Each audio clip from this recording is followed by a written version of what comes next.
Shalom et soyez bénis au nom de Jésus-Christ. Je voudrais encore en ce moment que nous partagions un passage toujours dans le sujet de l'autorité chrétienne. Et en ce moment, j'aimerais spécifiquement que nous parlions d'autorité et prophétie. Autorité et prophétie. Allons dans le livre de Joël, chapitre 2, verset 28. Il est écrit: Après cela, je répandrai de mon esprit sur toute chair. Vos fils et vos filles prophétiseront. Vos vieillards auront des songes et vos jeunes gens des visions.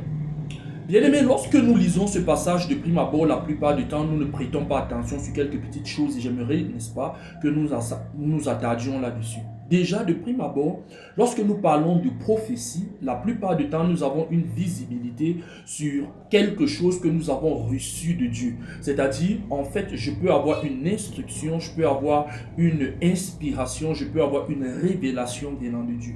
La plupart du temps, lorsque nous parlons du prophétique, c'est à ce niveau que nous voyons. Mais nous devons nous rendre compte que le prophétique ne s'arrête pas uniquement là. Et c'est à la lumière des Écritures que j'aimerais que nous puissions voir cela.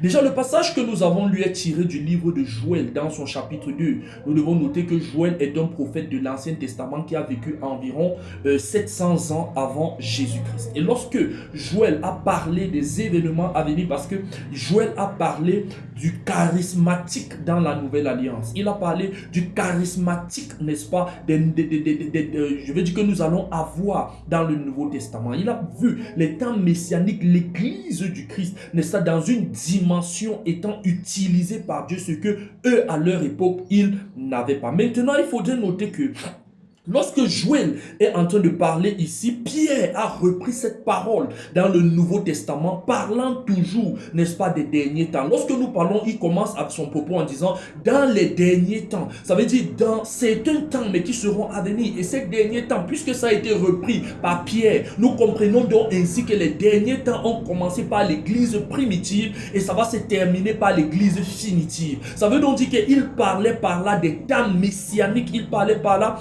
des moments que l'église sur terre allait vivre, les moments où toi et moi nous allons vivre. Et par la suite, maintenant, lorsque Joël parle, il dit vos fils et vos filles prophétiseront. Au travers de ceci, nous comprenons quelque chose, parce que lorsqu'il dit vos fils et vos filles prophétiseront, nous nous rendons compte que le don de prophétie n'est que donné à une minorité de personnes, parce que tout le monde n'a pas ce qu'on appelle le don de prophétie. S'il faut donc attendre recevoir quelque chose venant de Dieu à un moment spécifique afin de, n'est-ce pas, ressortir cela comme inspiration, révélation ou alors direction divine, en ce moment, ce n'est pas de ça que ce passage parle. Parce que lorsqu'on dit vos fils et vos filles, ça veut dire en fait les gens de cette époque qui seront là, puisque c'est une époque qui va venir après vous. Donc ils sont donc considérés comme vos fils et vos filles. Donc ça veut dire qu'en fait ici, on est en train de donner une attestation que les gens de cette époque, n'est-ce pas, vont faire. Or, ceci n'est pas limité à une catégorie de personnes, ce qui veut clairement dire que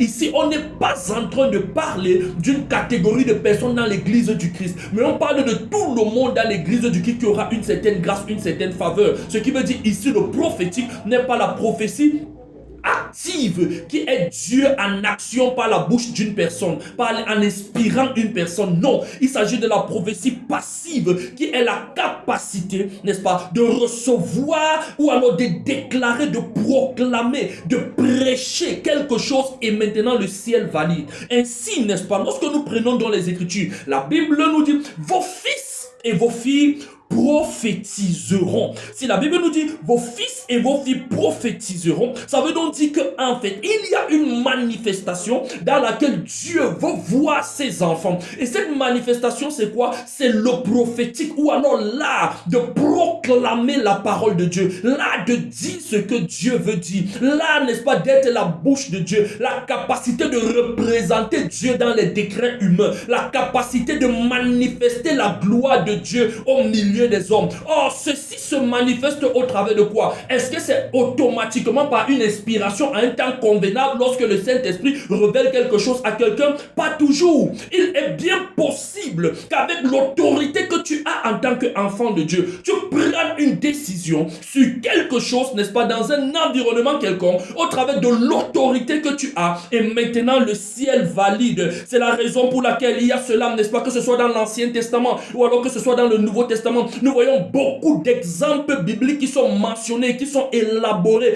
dans ce sens. Ce qui veut clairement dire qu'en fait, il ne s'agit pas toujours de recevoir quelque chose de Dieu. Déjà, il faudrait noter, lorsque nous étudions très bien le prophétique, n'est-ce pas, ou alors les livres prophétiques, nous nous rendons compte que les déclarations, ou alors les prophéties qui ont été données, ou alors le prophétique qui a été manifesté, n'a toujours pas été une révélation de Dieu pour le peuple. Mais il est arrivé à maintes fois qu'un prophète, au travers de l'autorité qu'il avait, en ce moment, il a déclaré et Dieu a validé. Par exemple, quand nous regardons l'histoire de Michée, lorsque le roi Josaphat est venu, n'est-ce pas? Et en ce moment, les gens ont commencé à dire que celui-ci ne me prophétise jamais du bien. Et il a dit au prophète, puisqu'on l'a giflé, il a dit, tu le sauras lorsque tu iras, n'est-ce pas, de lieu en lieu pour te cacher. En ce moment, ce n'est pas qu'il a reçu le Dieu, c'est qu'il a prononcé au travers de l'autorité qu'il avait en tant que prophète. Et de la même façon, maintenant, dans la nouvelle alliance,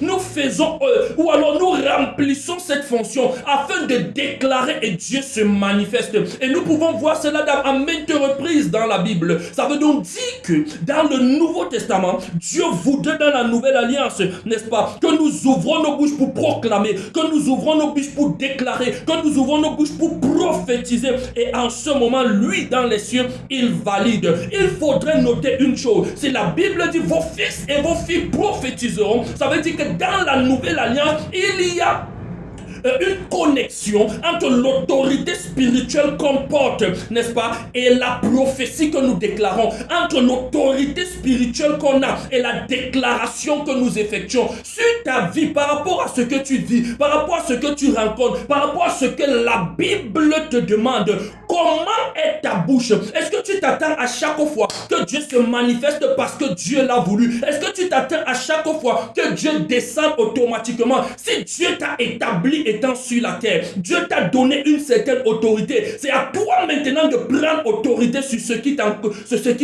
C'est à toi de prendre autorité par rapport aux circonstances. Souvenez-vous par exemple que si nous prenons juste l'aspect des démons, ce n'est pas à Dieu de te dire encore que va chasser ces démons. Non, tu as déjà reçu l'autorité. C'est à toi maintenant de te lever afin que ce démon soit chassé. Nous allons voir par exemple dans la Bible nous dit clairement la création tout entière attend avec un ardent désir la révélation des fils de Dieu. Ça veut donc dire que la création tout entière, Dieu dans le ciel, est en train d'attendre la révélation des fils de Dieu. Pendant que plusieurs personnes se posent la question, où est le Dieu d'Élie? Dieu dans les cieux se pose la question, où sont les Élis de Dieu? Où sont les gens qui vont se lever avec l'autorité de Dieu étant mandatés par le ciel et vont effectuer les décrets sur la terre que Dieu lui va valider dans le ciel? Est-ce que la Bible ne dit-elle pas, tout ce que vous demanderez en priant, croyez que vous l'avez reçu et vous le verrez s'accomplir? La Bible dit clairement, quiconque dit à cette montagne, ôte-toi de là et jette-toi dans la mer, et il ne doute point dans son cœur, il le verra s'accomplir. Ici, il ne s'agit pas de prier le Dieu du ciel afin que la montagne soit ôtée et jetée dans la mer. Non, il s'agit que toi, tu demandes à la montagne que toi, ôte-toi de là et jette-toi dans la mer. Nous évoluons donc dans le Nouveau Testament dans une dimension prophétique, une dimension selon laquelle tu vas ouvrir ta bouche pour proclamer la parole de Dieu. Tu vas ouvrir ta bouche pour déclarer et instaurer les desseins de Dieu. Et maintenant, Dieu, ce Dieu qui est vrai, qui est réel, il va valider cela. Je prie maintenant pour toi en ce moment, afin que la grâce prophétique soit ton partage. Lorsque tu ouvres ta bouche pour parler, que le Seigneur valide cela. Que cette grâce te soit accordée au nom puissant de Jésus. Pendant que tu grandis dans l'autorité spirituelle, ouvre ta bouche et le Seigneur se manifestera au travers de toi au nom puissant de Jésus-Christ. Amen.